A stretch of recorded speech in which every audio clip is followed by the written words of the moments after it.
Amniotic fluid क्या होता है, प्रेगनेंसी में ये क्या काम करता है, एमनियोटिक फ्लूइड की कमी से आपको क्या क्या हेल्थ कॉम्प्लिकेशंस हो सकते हैं। नमस्कार, मैं डॉक्टर गीतिका। आज हम इसी बारे में बात करेंगे। एमनियोटिक फ्लूइड माँ के गर्भ में बच्चे को एक कुशन की तरह प्रोटेक्शन देता है। ये बेबी के लंग्स, डाइजेस्टिव ट्रैक्ट और मसल्स डेवलपमेंट में हेल्प करता है। हेल्दी प्रेगनेंसी और फीटल डेवलपमेंट के लिए इस फ्लूइड का प्रॉपर अमाउंट में होना बहुत ही ज़्यादा ज़रूरी है। अगर प्रेगनेंसी के दौरान एमनियोटिक फ्लूइड वॉल्यूम कम या ज़्यादा हो जाए तो इसकी वजह से मदर और बेबी को हेल्थ कॉम्प्लिकेशंस हो सकते हैं। आमतौर पर डॉक्टर अल्ट्रासाउंड से एमनियोटिक फ्लूइड वॉल्यूम चेक करते हैं। एमनियोटिक फ्लूइड की नॉर्मल वैल्यू 500 से 1000 ml के बीच में होनी चाहिए। जब गर्भ में बेबी के अराउंड बहुत ज़्यादा एमनियोटिक फ्लूइड बन जाता है तो इससे पॉलीहाइड्रोएमिनोस कहते हैं। जब एमनियोटिक फ्लूइड वॉल्यूम 500 ml से कम हो जाए तो इसे ओलिगोहाइड्रोएमिनोस कहा जाता है।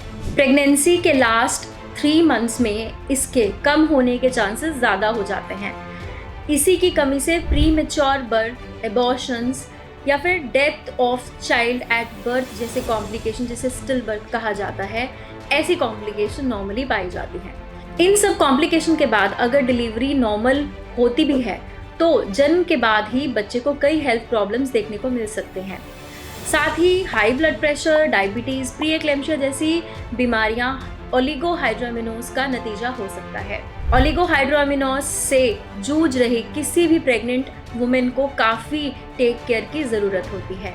एमनियोटिक फ्लूइड कम या ज़्यादा होने के कई सारे कारण हो सकते हैं, जैसे कि जिन महिलाओं को प्रेगनेंसी से पहले डायबिटीज़ या जेस्टेशनल डायबिटीज़ हो तो उन्हें पॉलीहाइड्रोएमिनोस का रिस्क बढ़ जाता है। ट्विन प्रेगनेंसी के केस में एमनियोटिक फ्लूइड कम होने के चांसेस ज़्यादा रहते हैं, क्योंकि ट्विन प्रेगनेंसी में दोनों बच्चे एक ही प्लेसेंटा शेयर करते हैं।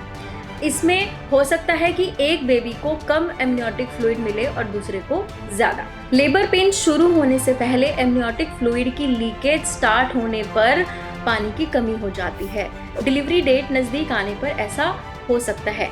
ऐसी कंडीशन में आपको इमीडिएटली डॉक्टर से कंसल्ट करना चाहिए। कई बार आपकी प्रेगनेंसी डॉक्टर द्वारा बताई गई एस्टिमेटेड डिलीवरी डेट से आगे बढ़ जाती है, तो इसके कारण एमनियोटिक फ्लूइड कम हो सकता है।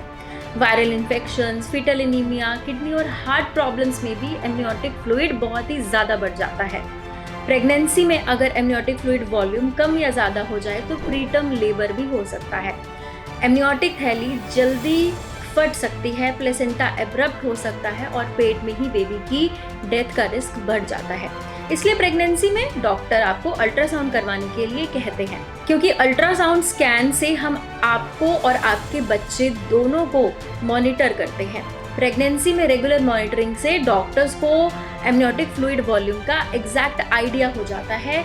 अगर आपका एमनियोटिक फ्लूइड कम या ज़्यादा हो जाए तो मेडिसिन के ज़रिए इसे मेंटेन भी किया जा सकता है।